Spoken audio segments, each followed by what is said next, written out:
Robin, तुम और ये लड़की प्रेग्नेंट। मुस्कान, तुम में गलत फहमी हुई है, ऐसा कुछ भी नहीं है। अरे मुस्कान, अरे मुस्कान, मुस्कान सुनो तो। मुस्कान, मुस्कान, मुस्कान। क्या चाहते हो तुम? क्यों आ रहे हो मेरे पीछे? अब मेरी जिंदगी तो बर्बाद कर ही चुके हो। तुमको शर्म नहीं आई ना? घर पे बीवी बैठी है तुम्हारी और यहाँ पे तुम ये गुल खिला रहे हो। तुम गलतफहमी हुई है, ऐसा कुछ भी नहीं है। गलतफहमी? इसे गलतफहमी कहते हो? रॉबिन, अगर कोई बाहर वाला आके मुझे ये बताता ना, मैं नहीं यकीन करती, लेकिन अब अपनी आंखों से देख चुकी हूँ तो कैसे झुठला दूँ? तुम ही बताओ।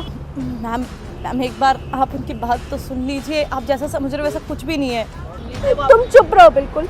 ये सब तुम्हारी वजह से हुआ है। तुम्हें अगर ये कुल खिलाने ही थे तो कहीं और जाके खिला लेती, कोई सिंगल आदमी ढूंढ लेती। मेरा ही पति मिला था क्या ये सब करने के लिए? अरे मुस्कान, तुम चुप रहो, तुम मेरी बात तो सुनो एटलीस्ट। तुम्हें मुझ पे इतना भी भरोसा नहीं है? अरे हम प्यार करते थे और प्यार करते हैं, लव मैरिज हुई है हमारी, उसके बाद में भी तुम्हें मुझ पे इतना भरोसा नहीं है? तुम्हें लगता है मैंने ये सब किया है? तो और कौन करेगा? इस लड़की के साथ मैंने तुम्हें ही देखा है ना। अगर ये बच्चा किसी और का होता तो ये किसी और के साथ होती, तुम्हारे साथ नहीं। तुम क्यों इसका साथ दे देते वहाँ पे अगर ये तुम्हारा बच्चा नहीं है तो? बदनामी के लिए। क्या बोल रहे हो? ये मुझे समझ नहीं आ रहा। अब तुम्हें सच ही जानना है ना, तो सुनो, ये बच्चा मेरा नहीं बल्कि तुम्हारे बाप का है। मेरे पापा? ये क्या बकवास किए जा रहे हो तुम? मेरे पापा का कैसे हो सकता है? मैं बताता हूँ तुम्हें। सर अरे चला क्या, मैंने तुझे पैसे दिए थे ना बच्चे गिराने के लिए, तो अभी तक तू ये मटका लेके घूम रहे है, गिराई क्यों नहीं बच्चे को? सर आप पैसे देने में बहुत लेट हो गए। वो मैं गई थी, फिर बच्चा नहीं गिर सकता था, बहुत लेट हो गया था, और तब से मैं आपको ढूंढ रही हूँ। आपने मेरी ऑफिस में भी एंट्री बंद कर दी है। मैं आपको बताना चाहती हूँ ये बच्चा आपका है, आप इसे अपना लो। अरे ऐसे अगर मैं बच्चा अपनाते रहूं ना तो मुझे अनाथालय खोलना पड़ेगा, समझी? अरे तू जो उस नाइट मुझे सर्विस दी थी तो मैंने सेवा चार्ज दे दिया था। अब तेरा मेरा कोई कनेक्शन नहीं। चल अपना थोबरा ले और निकल यहाँ से, दोबारा अपनी शक्ल मत दिखा देना, समझी? सर मैं बोल तो रही हूँ, आप अपना लो इस बच्चे को। मैं क्या करूँगी? अपने घर वालों को भी नहीं बता सकती। मैं यहाँ पे नौकरी करने आई थी और ये आपने जो बोला मैंने वैसे किया, और अब आप ये बच्चा नहीं अपनाओगे तो कैसे? अरे पैसे तो दिए थे ना तुझे बच्चे गिराने के लिए, तो क्या करी? खर्च कर दी। अच्छा, शॉपिंग कर ली होगी ना?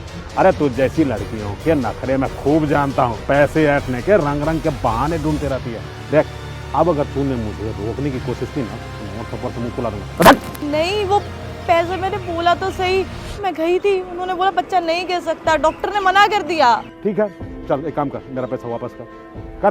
पैसा खर्च हो गया, डॉक्टर विजिट, दवाइयाँ, और मैं तब से आपको बताना चाह रही थी, आप मिल नहीं रहे थे। देख ये ज्यादा इमोशनल अत्याचार मेरे ऊपर मत कर, समझी? चल निकल यहाँ से, हट।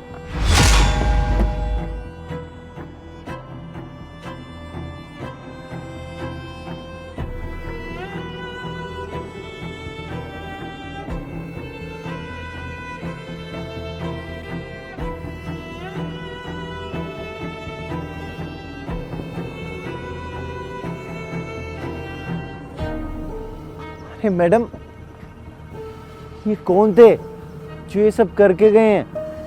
और जो मैंने ये सब सुना है और ये मैंने रिकॉर्ड किया है, ये सब सच है? हाँ सच तो है, लेकिन आप कौन है जिन्होंने ये वीडियो बना ली और मुझसे पूछ रहे हैं? मुझे बताते वो बहुत शर्मिंदगी हो रही है कि ये जो इंसान गए हैं ये मेरे ससुर हैं। मुझे तो ये बात सुनकर दुख हो रहा है कि उन्होंने तुम्हारे साथ ऐसा सब कुछ किया है। क्या आप परेशान हो रहे होंगे? चलिए आप मेरे साथ, मुझे सारी बात बताइए। यहाँ पास में एक रेस्टोरेंट है, आप चलिए, आप कुछ खा भी लीजिएगा। चलिए। अभी भी यकीन नहीं हो रहा ना तुम्हें? ये देखो, तुम्हारे पापा ही है ना? मैम मैं इसलिए बोल रही थी, आप एक बार इनकी बात तो सुन लीजिए।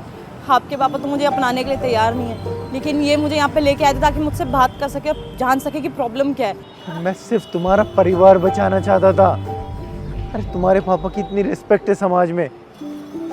अरे क्या मैसेज जाएगा आसपास में लोगों के लिए। Robin, I am really sorry. मैंने तुम पे शक किया, मुझे सोचना चाहिए था, एक बार जानना चाहिए था पूरी बात, फिर बोलना चाहिए था, लेकिन मैंने पहले इतना सब कुछ सुना दिया। I am really sorry. और तुम्हें पता है, ये देखो, आज ही पता चला मुझे कि मैं भी प्रेग्नेंट हूँ, और मैं रेस्टोरेंट पे इसीलिए आई थी कि कुछ मीठा लेके तुम्हारे ऑफिस आ जाऊँ, लेकिन जब तुम्हें इस हालत में देखा तो मेरे इमोशंस पे कंट्रोल नहीं हुआ और मैंने इतना सब कुछ सुना दिया। I am really sorry. सच में तुम प्रेग्नेंट हो? तो बहुत खुशी की बात है। देखो, ये सब परेशानी हमारे परिवार पे है और इसका कुछ ना कुछ सॉर्ट आउट हमें करना पड़ेगा। चलो तुम घर, और इन मैडम को भी लेके चलो। इसके बारे में सॉल्यूशन पापा के सामने ही निकलेगा। चलो मैडम आप।